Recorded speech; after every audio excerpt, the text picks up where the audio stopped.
नमस्कार दोस्तों, मैं हूं हरनाम सिंह और आप देख रहे हैं दिल्ली क्राइम टाइम्स। आज हम आए महरौली विधानसभा के कटवारिया सराय गांव में, जहां चौधरी राजीव सिंह का निवास है। वो राष्ट्रीय कार्यकारिणी के सदस्य हैं आम आदमी पार्टी से। क्योंकि दिल्ली में निगम चुनाव की सरगर्मी बढ़ चुकी है, हम उनसे जानना चाहते हैं कि दिल्ली में इस बार आम आदमी पार्टी कैसी परफॉर्मेंस करेगी और क्या उनकी नीतियां हैं। राजीव जी, स्वागत है आपका हमारे चैनल में। नमस्कार हरनाम जी।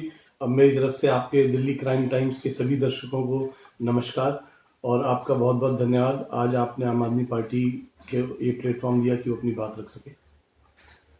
राजीव जी, दिल्ली में निगम चुनाव आने वाले हैं। पिछले 20 वर्षों से या कहीं 15 वर्षों से लगातार भारतीय जनता पार्टी का एक छत्र राज भारतीय जनता पार्टी ने किया हुआ है निगम में। तो इस विषय में इसके आप कार्यकाल को कैसे देखते हैं, भाजपा के कार्यकाल को आप कैसे देखते हैं, और यदि आम आदमी पार्टी निगम में आती है तो आपका क्या दृष्टिकोण रहेगा जनता के लिए? देखिए, भाजपा के कार्यकाल की जो आप बात कर रहे हैं, आप अभी मेन रोड से चलकर यहाँ तक आए हैं तो सफाई का हाल तो आप खुद देख चुके होंगे। पूरा ये गांव, पूरा वार्ड और पूरी दिल्ली बुरी तरीके से सफाई के मामले में त्रस्त है। 15 साल से एक के बाद जनता ने मौका दिया। पिछली बार तो इन्होंने एक नया शगुफा भी छोड़ा कि हमने सारे पार्षद बदल दिए, नया चेहरा, नई उड़ान, लेकिन उसके बावजूद भी स्थिति ज्यों की त्यों है। अब वही सेम स्थिति आ गई है। 15 साल के शीला दीक्षित के शासन के बाद आम आदमी पार्टी की सरकार दिल्ली में बनी और 15 साल के अब भाजपा के कुशासन के बाद इस बार दिल्ली की जनता ने पूरा मन बना लिया है कि अरविंद केजरीवाल को एमसीडी में भी मौका देंगे। पिछले 15 वर्षों से लगातार भारतीय जनता पार्टी का एक छत्र राज निगम में है। केजरीवाल जी ने जितना पैसा उनका बनता है निगम का, वो पूरा उनको दिया। साथ में 3800 करोड़ रुपया लोन भी दिया हुआ है। और दूसरा, जो जनता का जो काम होना था, लोगों की तनख्वाहें रुकी हैं, तो उनके विषय में आप क्या सोचते हैं और क्या कहेंगे कि भाजपा का काम कैसा रहा 15 वर्षों? देखिए हरनाम जी, आपके सवाल का पूरा सम्मान करते हुए मैं ये बात कहना चाहूंगा कि ये सवाल आपको भारतीय जनता पार्टी से पूछना चाहिए, उनके नेताओं से पूछना चाहिए जो 15 साल से एमसीडी में बैठे हुए हैं। ये उल्टी रीत है कि जो लोग सत्ता में नहीं है उनसे सवाल किया जा रहा है। लेकिन इसमें अब जनता के सामने स्थिति बिल्कुल क्लियर आ चुकी है कि 15 साल लगातार जनता के बार बार विश्वास जताने के बावजूद भी भारतीय जनता पार्टी एमसीडी को मैनेज नहीं कर पाई, ना उसके फंड्स को ठीक से मैनेज कर पाई। हर छठे महीने कर्मचारी रोड पर होते हैं अपनी तनख्वाहों को लेकर। हॉस्पिटल और अन्य संपत्तियों को बार बार बेचा जा रहा है।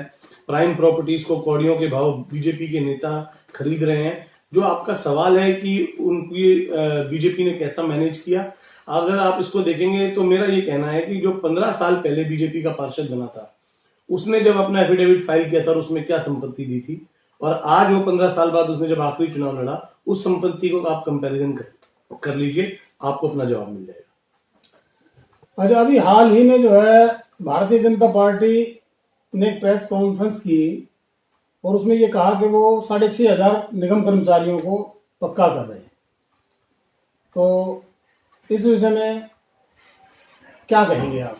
क्या ये राजनीतिक स्टंट है या वास्तव में जो है ये लोगों को पक्का करना चाहते हैं, उनको देख रेख करना चाहते हैं? देखिए, ये अब जनता बहुत समझदार हो गई है। अब जनता इन बातों को समझती है कि जब आप चुनाव से आचार संहिता लगने से 15 दिन पहले अगर आप कोई बात कर रहे हो तो सिर्फ और सिर्फ चुनावी शगुफा है। पिछले 15 साल से भाजपा को कौन रोक रहा था? उन्होंने अगर पारित करना था तो केंद्र सरकार उनकी है पिछले 7-8 साल से। अगर वो यहाँ से रेजोल्यूशन बना के भेजते तो 1 मिनट में पास हो जाता वो। अगर आपकी करने की नीयत है तो आपको मीडिया में बयान देने की जरूरत नहीं, आप करके दिखाइए। अब दिल्ली जल बोर्ड के, जो दिल्ली सरकार के अंतर्गत आती है, 868 कर्मचारियों को 10 दिन पहले ही दिल्ली सरकार ने नियमित किया है। अगर करना है तो मीडिया में बयान देने से क्या होगा? चुनाव का जब वक्त था, पिछली बार आपको याद होगा, तो भाजपा की तरफ से वादा किया गया था कि जो दिल्ली में जो झुग्गी झोपड़ियां हैं उनको नियमित किया जाएगा, उनको लेटर दिया जाएगा। चुनाव खत्म, बीजेपी के जुमले खत्म। अच्छा, अब हम थोड़ा सा काम पे आ जाते हैं। जैसे मान लीजिए अब महरौली विधानसभा में आप रहते हैं। महरौली विधानसभा का जो विधायक है वो आम आदमी पार्टी का है। आप लाड़ोसराय वार्ड में भी रहते हैं, तो लाड़ोसराय वार्ड का जो निगम पार्षद है वो भी आम आदमी पार्टी का है।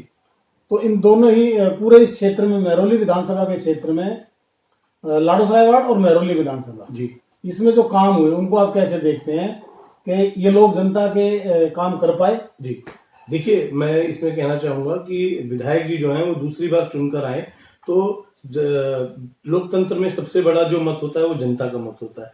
अगर जनता ने उनको दूसरी बार चुना है तो उनके कामों से प्रभावित होकर ही चुना होगा। और जहां तक रही एमसीडी की बात, विपक्ष में रहते हुए, एमसीडी में सरकार ना होते हुए भी यहाँ की जो पार्षद है किशनवती जी से, उनसे यथासंभव जैसा बन पाया उन्होंने अपनी तरफ से प्रयास करके बहुत अच्छे काम किए।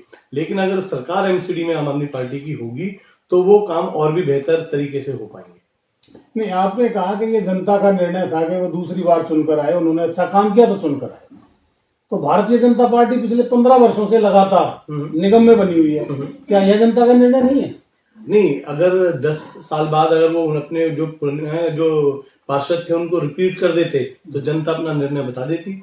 उन्होंने बड़ी चालाकी के साथ एक शगुफा छेड़ा, और जो आपको याद होगा पिछले चुनाव का नारा था, नए चेहरे नई उड़ान। अगर भारतीय जनता पार्टी को अपने काम के दम पर चुनाव लड़ना था तो हमने तो अपने विधायक नहीं बदले ना, हमने तो उन्हीं को दोबारा रिपीट करा और जनता ने समर्थन किया। अगर भारतीय जनता पार्टी काम के नाम पर वोट मांगती तो उन्हीं पार्षदों को दोबारा मैदान में उतारती।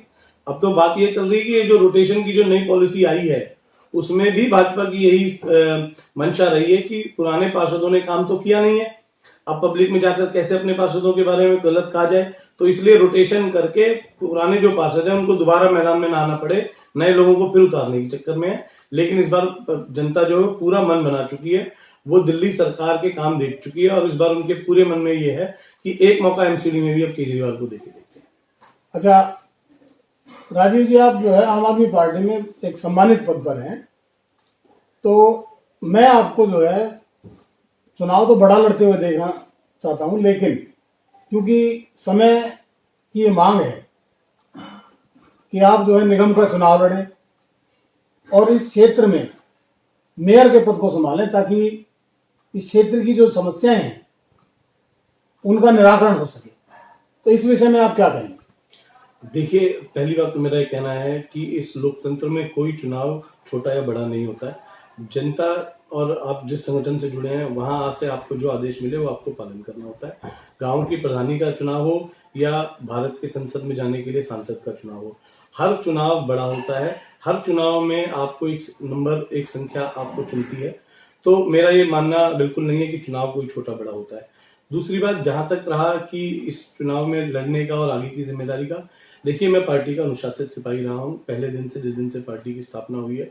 पार्टी ने समय समय पर मुझे जिम्मेदारियां दी हैं। मैं अपने आप को खुशनसीब मानता हूं कि यही पिछले 8 साल में एक बूथ का कार्यकर्ता से शुरुआत करके मुझे पार्टी ने एक प्रदेश की पूरी जिम्मेदारी दी। मैं अपने आप को सौभाग्यशाली समझता हूं। आगे भी पार्टी मुझे जिस जिम्मेदारी के लायक समझेगी, जो जिम्मेदारी देगी, मैं अपने पूरे तन मन धन से उसका निर्वाह करूंगा।